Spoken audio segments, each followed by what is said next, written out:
மதுரை பெரியார் பேருந்து நிலையம் அருகே உள்ள யூசி பள்ளி கலையரங்கத்தில் தினமுல்லையின் நலத்திட்ட உதவிகள் மற்றும் விருது வழங்கும் விழா தினமுல்லை ஆசிரியர் சசிகுமார் மற்றும் சிறப்பு விருந்தினர்கள் தலைமையில் கோலாகலமாக நடைபெற்றது.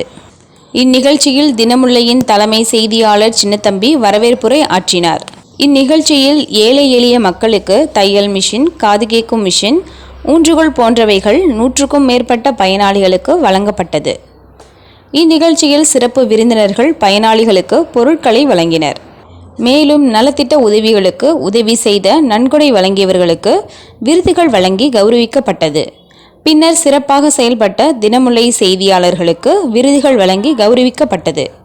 நாகப்பட்டினம் மாவட்ட செய்தியாளர் ஸ்வேதா பயனாளிகளிடம் உரையாடும் காட்சியை பார்க்கலாம்.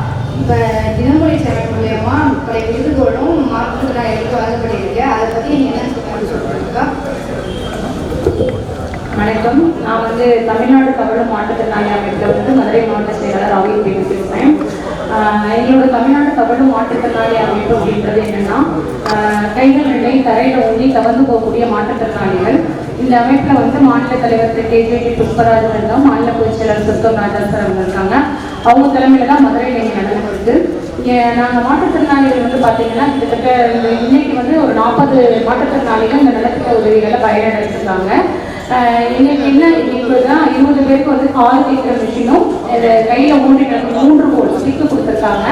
அது உண்மையிலேயே ரொம்ப சந்தோஷப்படக்கூடிய ஒரு இது. ஏன்னா எல்லா நாளிதழ்களிலுமே அவங்களுடைய அன்றாட செய்திகளை தான் போடுறாங்க. ஆனால் தினமுல்லையில் ஒரு உதவக்கூடிய அந்த மனப்பான்மை வந்ததுக்கு உண்மையிலேயே நாங்கள் மனமார்ந்த நன்றியை தெரிவிச்சுக்கிறோம்.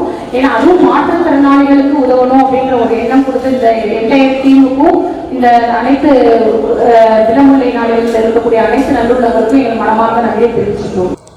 தினமுல்லை செய்திகளுக்காக தலைமை செய்தியாளர் சின்னத்தம்பி.